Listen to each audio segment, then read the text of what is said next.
Pengetahuan Sosial kelas 9 semester ganjil pada bab yang kedua, pertemuan yang ke-11 dengan materi pokok perubahan sosial budaya dan globalisasi. Submateri pada hari ini adalah bentuk-bentuk perubahan sosial. Adapun tujuan pembelajaran kita adalah 1. Mendeskripsikan perubahan sosial budaya. Yang kedua adalah mengidentifikasi bentuk-bentuk perubahan sosial. Nah, sebelum kita lanjut, silakan saksikan video singkat berikut. Assalamualaikum, Bu. Waalaikumsalam. Dari mana saja, Nak? Ini, Bu, habis dari salon potong rambut. Loh, kok modelnya seperti itu? Iya, Bu, sekarang lagi ngetren model gini. Tapi Ibu lihat nggak semua temanmu model seperti itu kok. Ya, Bu, hanya ada beberapa kok yang motong model kayak gini. Yang lain biasa saja kok. Ayo, duduk, Nak. Ibu mau ngobrol-ngobrol denganmu. Iya, Bu, sebentar ya. Lama kita ndak ngobrol-ngobrol, Nak. Kamu sibuk terus. Padahal kan ndak ke sekolah. Iya, Bu, memang nggak ke sekolah, tapi kan saya tetap mengikuti pelajaran secara daring, Bu. Oh iya. Ya, Ibu malah lupa. Betul, Nak, banyak yang berubah. Bukan hanya pembangunan saja, tetapi sekarang cara belajar juga secara drastis berubah oleh karena adanya pandemi COVID-19 ini. Bu, memang cara belajar saat ini betul-betul secara cepat berubah ya. Saya kemarin tiap hari ke sekolah, lalu tiba-tiba nggak boleh ke sekolah dan harus belajar dari rumah dengan menggunakan Android atau laptop kadang-kadang. Mengerjakan tugas di classroom di lain waktu, di waktu yang lain kadang lewat aplikasi Zoom. Jadi kami bisa ketemu teman-teman dan guru tetapi dalam layar, Bu. Betul, Nak. Ibu juga sering mengikuti webinar dan bintek, serta mengirimkan hasil pekerjaan Ibu secara online. Tetapi kasihan saudara-saudara kita yang mengalami musibah banjir dan tsunami. Mereka tidak bisa belajar dengan tenang seperti kita ya, Nak. Iya, Bu, kita dalam kondisi sulit, tetapi kita tetap bersyukur ya, Bu, karena bagaimanapun perubahan-perubahan ini harus tetap berlanjut dan kita juga harus mau tidak mau terlibat di dalamnya. Betul sekali, Nak. Sekarang kamu makin memahami banyak hal. Tetapi Ibu ingatkan, dalam menggunakan media dan memanfaatkan fasilitas yang ada, harus tetap selektif ya, Nak, supaya tidak terjerumus ke hal-hal yang negatif. Tetapi memanfaatkan hal-hal positif dari semua itu. Iya, Bu, insya Allah saya akan ingat pesan Ibu. Nah, untuk lebih jelasnya, perhatikanlah. Ibu akan menjelaskan lebih lanjut lagi, oke? Nah, anak-anakku sekalian, demikian tayangan singkat di mana dalam tayangan tersebut sudah dijelaskan beberapa perubahan sosial yang ada di lingkungan masyarakat dan yang saat ini sedang dialami oleh kita semua. Nah, saya mau bertanya, pernahkah kamu memperhatikan perbedaan kondisi masyarakat di sekitar tempat tinggal kalian? Apakah ada perbedaan antara keadaan sekarang dengan beberapa tahun yang lalu? Baiklah, kita akan masuk ke perubahan sosial. Perubahan sosial sosial adalah perubahan struktur, fungsi, dan unsur sosial yang meliputi nilai sosial, norma sosial, fungsi sosial, lapisan sosial, pola perilaku, status sosial, interaksi sosial, sehingga membentuk tata kehidupan sosial yang baru. Sedangkan perubahan budaya adalah perubahan unsur-unsur kebudayaan karena berubahnya pola pikir sebagai pendukung kebudayaan tersebut. Nah, mari kita lihat karakteristik perubahan sosial budaya. Ada beberapa hal. Yang pertama, kita lihat tidak ada masyarakat yang statis, tetapi selalu mengalami perkembangan atau selalu berkembang. Contohnya, yang pertama, dulu-dulu masak menggunakan kayu bakar, kemudian menggunakan kompor biasa, kompor minyak, berikutnya kompor gas, bahkan sekarang ini sudah banyak yang menggunakan kompor listrik. Sama halnya dengan dulu kita mengirim informasi atau kabar kepada sanak saudara, teman kita melalui tulisan, surat. Kemudian setelah itu kita menulis lewat SMS.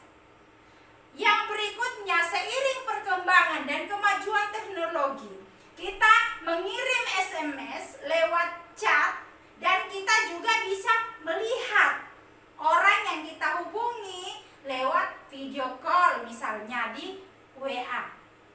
Dan sekarang makin berkembang lagi, kita bisa melakukan telekonferensi dengan beberapa orang, bahkan dengan lebih dari 100 orang melalui media, aplikasi. Di antaranya ada Zoom, ada Webex-nya, Jitsi, dan lain sebagainya, yang sekarang ini digunakan dalam proses media pembelajaran secara daring, pembelajaran jarak jauh.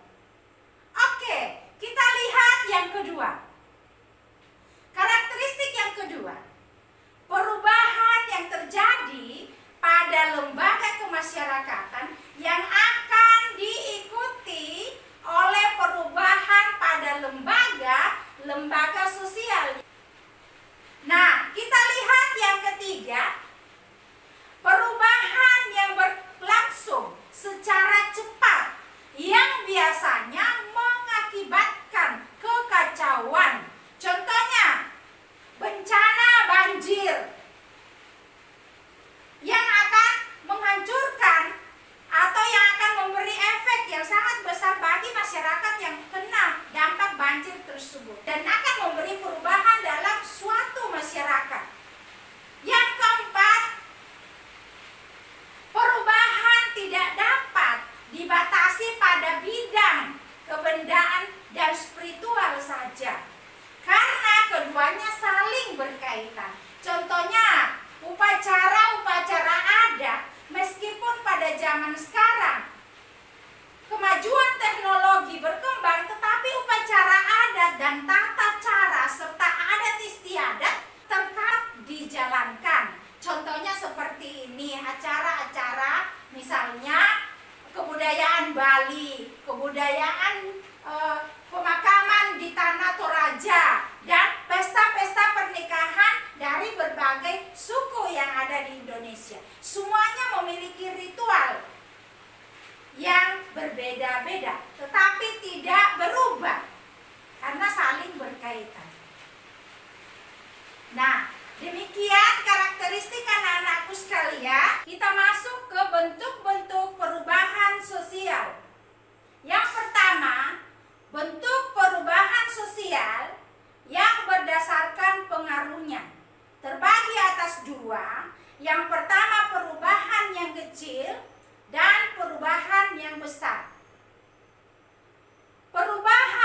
yang kecil artinya perubahan yang kurang membawa pengaruh langsung sehingga tidak membuat keguncangan. Contohnya, model rambut, model pakaian atau fashion, gaya hidup. Nah, perubahan yang pengaruhnya besar adalah perubahan sosial yang mengakibatkan terjadinya perubahan pada struktur kemasyarakatan, sistem mata pencaharian, hubungan kerja dalam lapisan masyarakat. Contohnya, lembaga pemerintahan pada saat pemilihan presiden baru akan membentuk kabinet yang baru pula.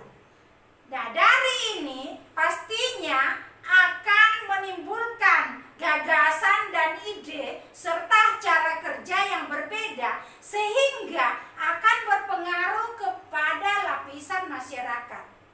Atau perubahan mata pencaharian misalnya dari petani menjadi pegawai pabrik. Perubahan lahan pertanian dialihkan menjadi lahan industri jelas akan memberi dampak yang besar, berpengaruh hubungan kerja, lapangan pekerjaan dan juga mata pencarian masyarakat yang ada di lingkungan tersebut. Yang berikut adalah perubahan atau bentuk perubahan sosial berdasarkan waktunya. Terbagi dua, perubahan yang terjadi secara lambat atau evolusi, kemudian yang kedua, perubahan yang terjadi secara cepat atau revolusi. Nah, perubahan yang terjadi secara lambat adalah perubahan yang terjadi dalam kurun waktu yang begitu lama, yang terdiri dari perubahan yang kecil sehingga kita sering tidak merasakannya. Contohnya, perkembangan kehidupan suku Baduy, perkembangan kehidupan suku Asmat, bahkan di Kalimantan, perkembangan kehidupan suku Dayak Punan yang sampai saat ini berjalan begitu lambat.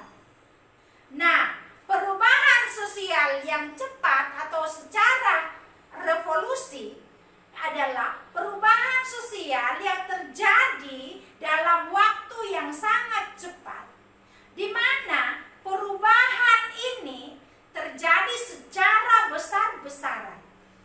Contoh revolusi industri. Contoh yang lain, terjadinya reformasi di Indonesia tahun 1998 dan yang sekarang ini terjadi dalam kehidupan kita. Dengan adanya pandemi COVID-19, ada perubahan cara belajar yang secara besar-besaran terjadi secara daring. Proses pembelajaran tiba-tiba secara daring yang seluruh Indonesia itu melakukan. Nah, inilah salah satu contoh juga dari perubahan secara cepat.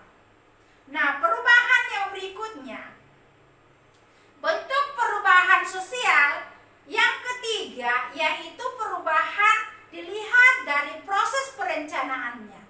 Yang pertama, perubahan sosial yang direncanakan, dan yang kedua, perubahan sosial yang tidak direncanakan. Nah, perubahan sosial yang direncanakan adalah perubahan yang sudah dijadikan tujuan oleh pihak-pihak tertentu yang hendak melakukan perubahan. Contoh perubahannya adalah misalnya pembangunan mal, pembangunan jembatan, pembangunan gedung-gedung sekolah, pelaksanaan transmigrasi, dan lain sebagainya. Nah, perubahan sosial yang tidak direncanakan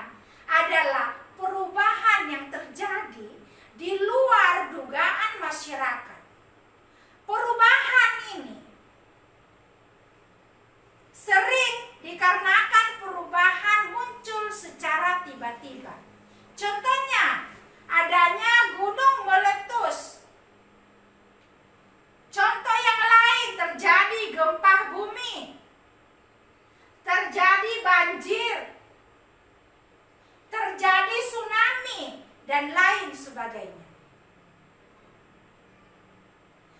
Nah, anak-anakku sekalian, demikianlah materi tentang bentuk-bentuk perubahan sosial. Nah, untuk mengetahui bagaimana kalian mendalami materi hari ini, silakan kalian mengerjakan lembar kerja yang Ibu sudah siapkan. Yang pertama, buatlah peta pikiran sederhana mengenai bentuk-bentuk perubahan sosial. Yang kedua,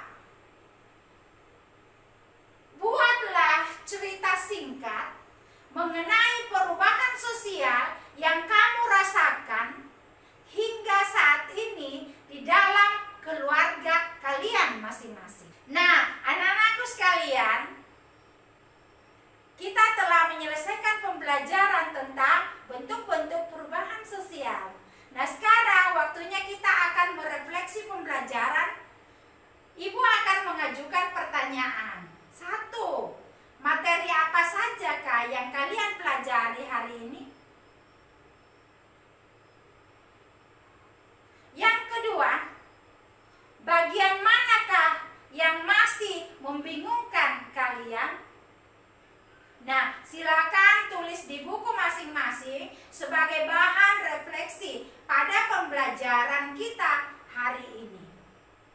Nah, untuk selanjutnya, kalian pelajari tentang faktor-faktor penyebab terjadinya perubahan sosial budaya dari berbagai buku sumber, termasuk dari internet dan dari buku-buku paket yang kalian sudah pinjam dari perpustakaan.